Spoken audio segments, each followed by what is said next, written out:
आज मंगळवार 27 फेब्रुवारी 2024 मत्तई लिखित पवित्र शुभवर्तमानातून घेतलेले वाचन।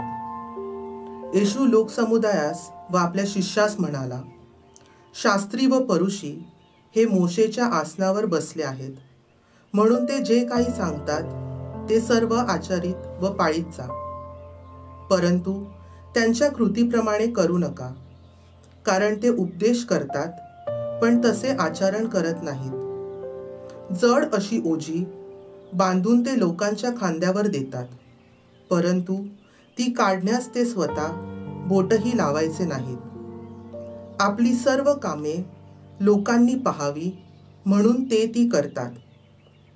ते आपली मंत्रपत्रे रुंद व आपले गोंडे मोठे करतात।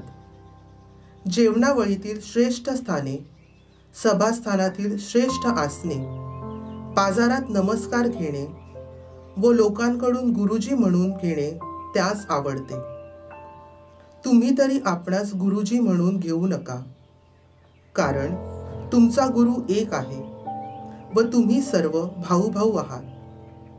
पृथ्वीवरील कोणाला आपला पिता म्हणू नका, कारण तुमचा पिता एक आहे, तो स्वर्गीय आहे।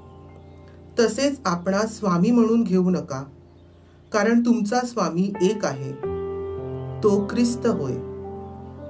पण तुमच्यामध्ये जो मोठा असेल त्याने तुमचा सेवक व्हावे। जो कोणी स्वतःला उंच करील तो नमविला जाईल, आणि जो कोणी स्वतःला नमविल तो उंच केला जाईल। चिंतन। प्रभू येशू आपल्या शिष्यांना शास्त्री आणि परुषी यांच्या वर्तनाविषयी सावध करतो। शास्त्री आणि परुषी लोकांनी धर्माविषयीच्या त्यांच्या चुकीच्या आवेशात परमेश्वरापेक्षा स्वतःच्या प्रतिष्ठेला आणि मान सन्मानाला अधिक प्राधान्य दिले। ज्या लोकांची सेवा करण्यासाठी त्यांना नेमण्यात आले होते, त्यांची सेवा करण्याऐवजी लोकांकडून स्वतःची सेवा करून घेणे त्यांनी पसंत केले। प्रभू येशू आपल्या शिष्यांना सांगतो, शास्त्री आणि परुषी हे मोशेच्या आसनावर बसले आहेत, म्हणून त्यांचे तुम्ही ऐका, परंतु त्यांच्या कृतीप्रमाणे करू नका।